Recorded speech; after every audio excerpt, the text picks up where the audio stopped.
The James Bay Watershed project is a monumental hydroelectric power development on the east coast of James Bay in Quebec, Canada. It was initiated in 1971 by the Quebec government and Hydro-Quebec, a public utility that manages the generation, distribution, and transmission of electricity in Quebec. It was built with the purpose of producing pollution-free energy for most of Quebec. However, it profoundly disrupted the environment and the indigenous communities of the region. The James Bay Watershed was built in two stages. Phase 1 cost a total of $13.7 billion. The goal was to divert water from East Main Opinaca and Kaniya-Piscau rivers to dammed reservoirs on La Grande Riviere. During Phase 1 of the project, the average flow of La Grande Riviere increased from 1,700 meters per second cubed to 3,300 meters per second cubed. Each power plant was originally named La Grande, or LG, and the number it was built. LG2 was completed in 1982, LG3 in May of 1984, and LG4 in June of 1984. LG2, now known as Robert Bourassa, still stands as the biggest power plant in Northern America.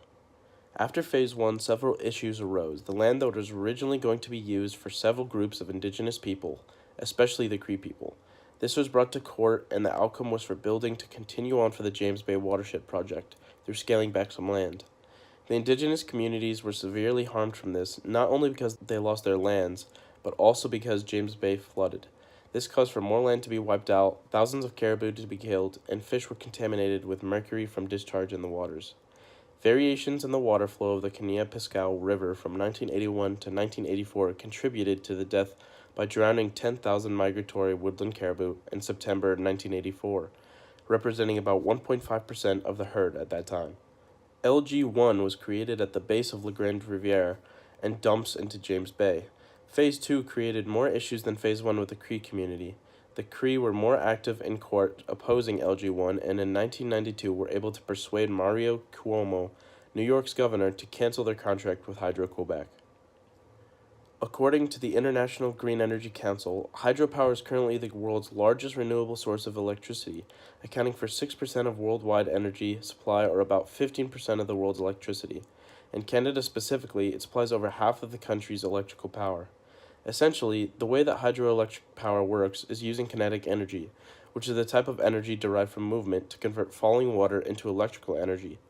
A turbine converts the kinetic energy of falling water into mechanical energy. Then a generator converts mechanical energy from the turbine into electric energy. The water is renewable and there is no fossil fuels involved. A project the size of James Bay required workers for its construction. The project required architects, engineers, planners, electrical contractors, laborers, and many other types of skilled workers. The workers came from the surrounding communities.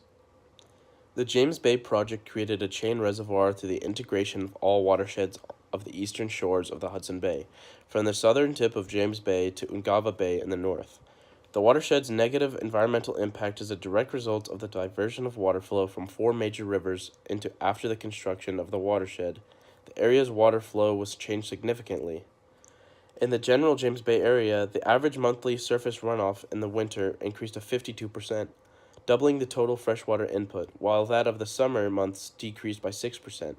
This has killed many trees along the shoreline, which do not have root systems that are tolerant to exposure to seawater. The decay of dead trees along the shoreline released stored mercury into the area's terrestrial ecosystem through the processes of bioaccumulation and decomposers.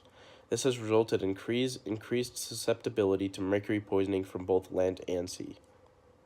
Another change in the balance of the James Bay area's ecosystem can be seen through the changes in animal migration patterns, salmon spawning, and the destruction of wildlife habitats. Seasonal reversal in the flow of rivers can potentially rob the rich nutrients that thrive in various mudflats and coastal marshes, affecting millions of migratory birds such as waterfowl, Canada geese, and various inland birds that use the coastlines of both the James and Hudson Bays during their spring and fall migrations. In recent news, the remainder of the East Main River contains only about 10% of the volume of its former flow and is now subject to freeze-up during winter months. Nevertheless, the Cree communities have themselves continued the push to build additional roads from the James Bay Road westward to the Cree coastal villages of Wamingji, East Main, and Waskaganish. These roads opened up between 1995 and 2001, and they have further facilitated access to hunting areas of the interior and encouraged commercial and social exchanges between the Cree villages and with southern Quebec.